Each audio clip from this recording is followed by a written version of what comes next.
Assalamualaikum warahmatullahi wabarakatuh. Shalom, selamat siang. Saya atas nama April Fitawai dan teman saya, Apalin Jamasyewi. kami dari kelompok 10 akan mempresentasikan materi kami, yaitu perencanaan karir multijalur. Pengertian perencanaan karir. Karir adalah semua jabatan atau pekerjaan yang pernah dijalankan oleh seseorang di masa kerjanya. Jalur karir adalah urutan jabatan atau pekerjaan yang membentuk karir seseorang. Tujuan karir untuk posisi-posisi yang ingin dicapai seseorang di masa depan sebagai tolak ukur keberhasilan karirnya. Perencanaan karir adalah proses menentunya tujuan karir dan jalur untuk mencapai tujuan tersebut. Pengembangan karir mencangkup peningkatan kemampuan seseorang agar dapat mewujudkan rencana karirnya. Apa yang diinginkan karyawan tersebut dalam menentu karir? Yang pertama, keadilan dalam berkarir. Yang kedua, kepedulian atasan dalam pengembangan karir bawahannya. Ketiga, informasi mengenai peluang mengembangkan karir. Keempat, kesesuaian peluang karir untuk minat karyawan. Yang kelima, mendapatkan keputusan dalam berkarir. Manfaat perencanaan karir bagi organisasi.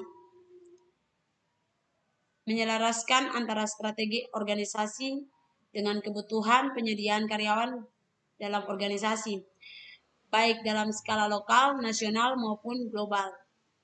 Mengembangkan para karyawan yang siap dipromosikan. Mendayagunakan potensi para karyawan secara optimal. Mengurangi penumpukan karyawan di level-level bawah, meningkatkan kepuasan karyawan, membantu mewujudkan peluang kerja yang sama tanpa memandang perbedaan etnis, agama, gender, dan sebagainya. Pengembangan karir individual.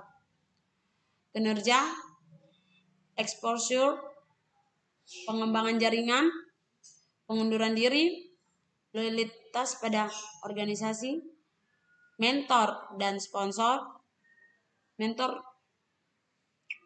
bawahan yang berprestasi, peluang untuk maju, pengalaman internasional. Penilaian diri dalam berkarir. Penilaian diri adalah proses mempelajari diri sendiri terkait dengan hal-hal yang bisa mempengaruhi kinerja seseorang di masa depan.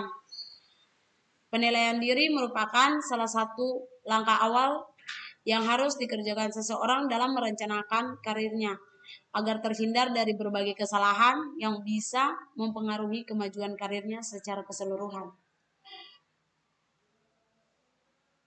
Penilaian diri bisa dilakukan menggunakan instrumen sebagai berikut.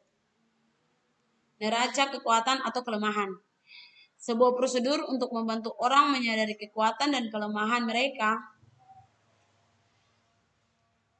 Survei suka dan tidak suka. Membantu seseorang dalam mengenali batasan-batasan yang mereka kenakan pada diri mereka sendiri. Anda mencari kualitas-kualitas yang Anda inginkan dan suatu jabatan dan atribut-atribut jabatan yang tidak Anda inginkan.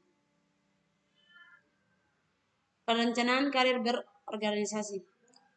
Meskipun tanggung jawab utama untuk perencanaan karir terletak pada individu, perencanaan karir organisasi harus benar-benar sejalan dengan perencanaan karir individual.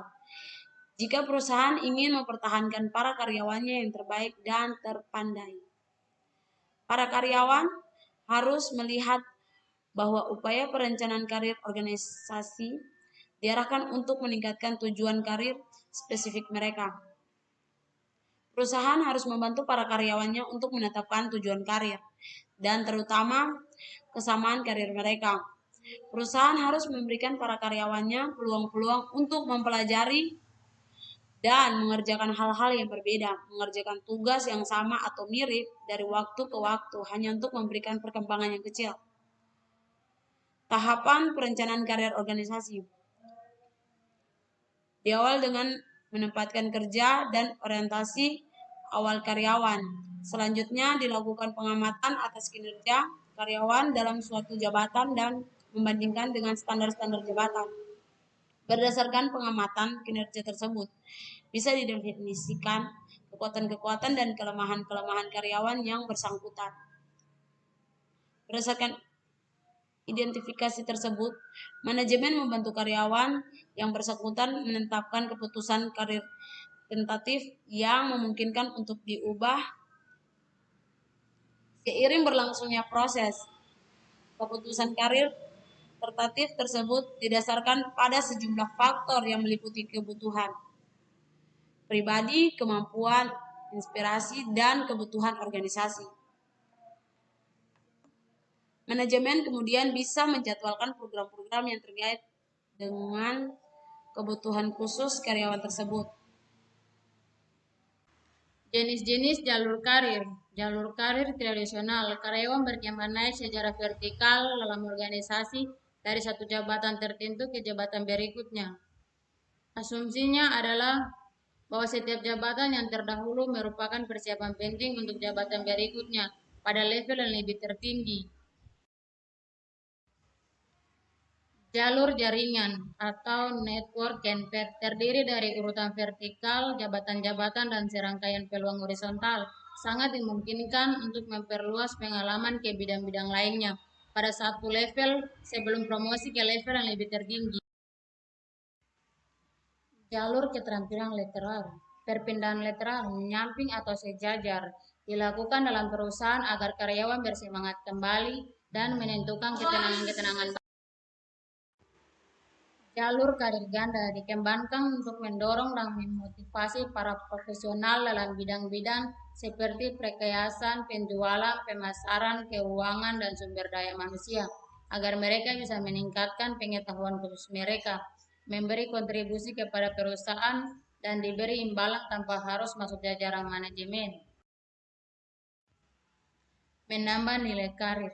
Karir seseorang harus selalu dikembangkan dan mengembang pribadi yang berkelanjutan merupakan sebuah kebutuhan. Semakin baik kualifikasi seseorang karyawan, semakin besar peluang yang dimilikinya. Dalam pasar kerja, seseorang harus menemukan apa yang dibutuhkan perusahaan, kemudian mengembangkan keterampilan-keterampilan yang diperlukan untuk memenuhi kebutuhan tersebut, sebagaimana didefinisikan oleh pasar. Demosi peluang. Promosi yang terbatas di masa depan dan perubahan teknologi yang cepat membuat demosi menjadi pilihan karir yang bisa diterima. Banyak karyawan, terutama karyawan tua, yang memilih untuk menerima demosi. Agen bebas. Orang yang memegang kendali atas seluruh atau sebagian karir mereka dengan menjadi atasan mereka sendiri atau dengan bekerja untuk pihak lain dalam cara yang cocok dengan kebutuhan dan keinginan khusus mereka.